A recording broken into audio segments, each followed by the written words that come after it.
2028 ආදරණීය දරුවනේ ඔයාලට තියෙනවා පණිවිඩයක් දෙන්න. මොකද්ද මේ පණිවිඩය? දැන් කම්බයින් මැත්ස් වලට අපි පන්ති පටන් ගන්න දින තීරණ තියෙන්නේ. ඒ කියන්නේ තාවකාලික කාලසටහන තමයි මේ මුලින් යන්නේ අපි. හරි.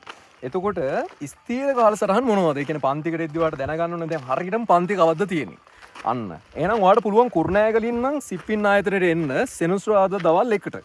එකේ ඉඳන් 5 වෙනකම් පන්ති තියෙනවා. හරියටම මැත්ස් ඉගෙන ගන්න පුළුවන් එතනට ඇවිල්ලා. හොඳයි. ඊළඟ තමයි IMS ආයතනය. ඒ කියන්නේ මහනුවරින් සම්බන්ධ වෙනා නම් කෙනෙක් IMS ආයතනයට එන්න. නුවර හොඳම ඔයාලා දන්නවා මොකක්ද ආයතනය කියලා? IMS ආයතනය. IMS ආයතනයේ උදේ 8ට තියෙන්නේ 8 ඉඳන් 12 වෙනකම්. හොඳයි. එතකොට විෂය කලින් ඉවර කරන එක කොහොමත් මගෙන් වෙන දෙයක්. එතකොට විෂය වගේම ප්‍රතිඵල ගත්තාම ප්‍රතිඵල අධිකම පන්තිය කියන හොඳම පන්තියක් ඇත්තටම මැත්ස් වලට තියෙන. ඉතින් ඔයාලට විශ්වාසයෙන් එන්න පුළුවන්. හොඳද? එතකොට මේකේ ප්‍රතිඵල ගැන සහ මේකේ වැඩපිළිවෙල කොහොමද යන්නේ කියන එක ඔයාලට සහෝදර සහෝදරියන්ගෙන් දැනගන්නත් පුළුවන්. සහ ඔයාලට පන්තිර ඇවිල්ලා එදාට සෙට් වෙන්නත් පුළුවන්. ඉතින් සිලබස් එකයි වැඩපිළිවෙලයි අපි ලස්සන කොට දාගමු. එදාට සෙට් වෙමු. ජය වේවා.